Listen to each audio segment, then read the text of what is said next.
I'm here in Napa Valley near Calistoga in the vineyards of Araujo Estate with owner Bart Araujo. They've been biodynamic since 2000 in their vineyards.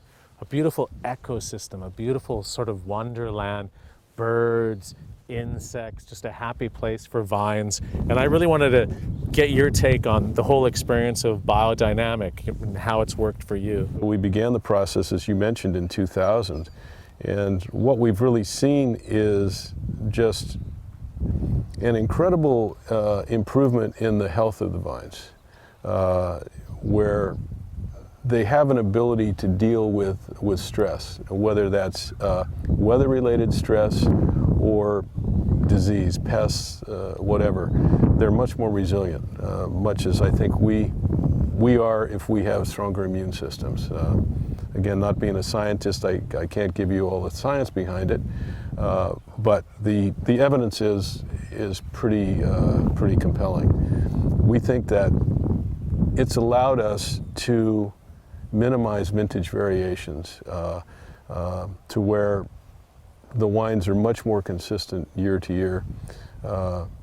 Being able to look at the property as a whole, to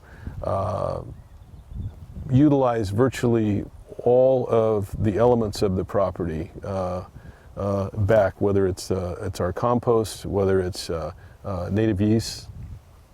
We think that assists in reinforcing the concept of terroir. So when you think about, for example, the minerality of this vineyard, that's one of the signature characteristics. We really think that is being accentuated. So do you think you can taste the difference in your wines?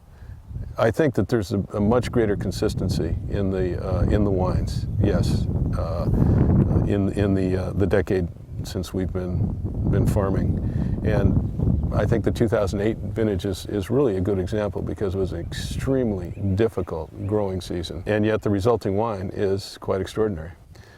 If you think about biodynamics, we're talking about natural components that have been used for centuries as homeopathic remedies. Yarrow, nettle, stinging nettle.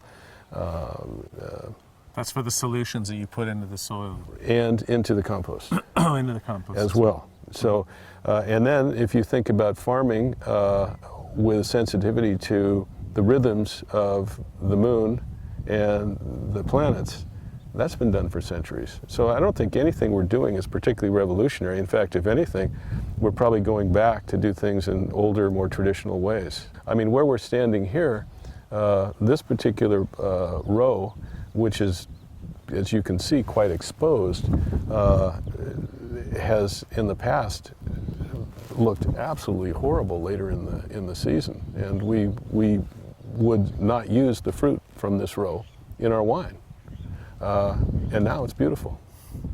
So you know, we can't measure everything in our lives, but we can certainly see the results out here. Fantastic. So.